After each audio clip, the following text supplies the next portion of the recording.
Did you consider the chilling effect your memorandum might have on parents exercising their constitutional rights? I think you can answer that yes or no. What I considered, I wanted the memorandum to assure people that we recognize the rights of spirited debate.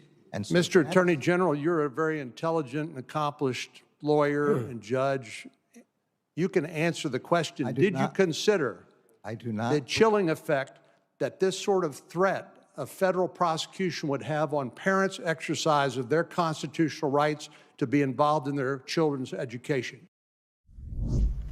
And welcome back to Wake Up America. Yesterday, the Senate Judiciary Committee questioned Attorney General Merrick Garland about his recent Department of Justice memo, which was published in response to a National School Board Association letter describing parents as domestic terrorists. Joining us now is the president of Parents Defending Education, Nicole Neily. Good morning to you, Nicole. Good morning. Thanks for having me. Thank you for joining us. This is the second time we've seen Garland testify on Capitol Hill. What did you make of that response yesterday? It was deeply disappointing because as much as he asserted that, no, he didn't consider chilling, that's exactly what we have heard from parents across the country for the past several weeks.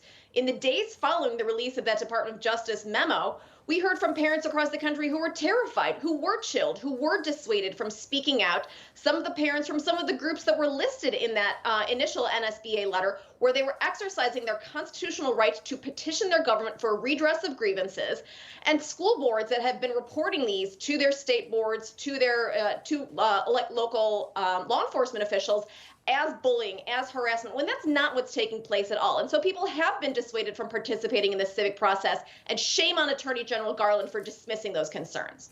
Attorney General Garland also refused to rescind the memo that targets parents who do speak out at these meetings. Why do you think that is? Well, I mean, do we ever see the government admit that they have done something wrong? I'm not surprised, but we are disappointed. And it's something that, you know, I was pleased to see Senator Cotton and Senator Hawley call on him to resign, because if you have done this thing and it has been done in error, and the cause for issuing that memo has been retracted, then you should retract the memo. But we saw instead him double down. We saw people like Senator Durbin and Senator Booker double down and say, we're glad you issued this memo. I think that's embarrassing, and I think that that will have electoral repercussions for many of them in the future. Nicole, how do you think it is that we've gone from, as your group is pointing out, constitutional right to protest and your God-given right, if you will, to protect your children, to the DOJ labeling you as domestic terrorists?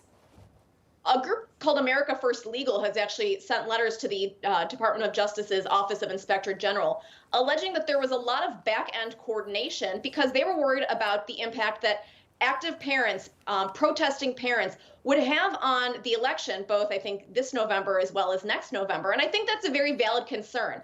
We filed a number of Freedom of Information Act requests, and we found out that, indeed, the National School Board Association had been in conversations with the White House for weeks before this letter was sent to the White House, and that they included incidents in the letter at the specific request of the White House. And to me, that raises a number of questions that, yes, there were bigger forces at play, and I think the American people deserve answers about that, because if that's true, then you know what? Heads should roll.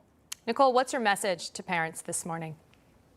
Our message to parents is never give up and never back down. We had thousands of angry parents reach out to the Department of Justice. We raised the profile of this, and we got a $19 million trade association to back off an embarrassing and regrettable memo. And I have no doubt that if parents continue to speak up and act out, we can force more change in more places. So don't be scared and don't back down. Nicole Neily, thank you so much for joining us this morning, all the time we have. Thank you. Hey, I'm Rob Finnerty. Thanks for watching. If you enjoyed this video, please join the conversation in the comments below. Don't forget to subscribe, too.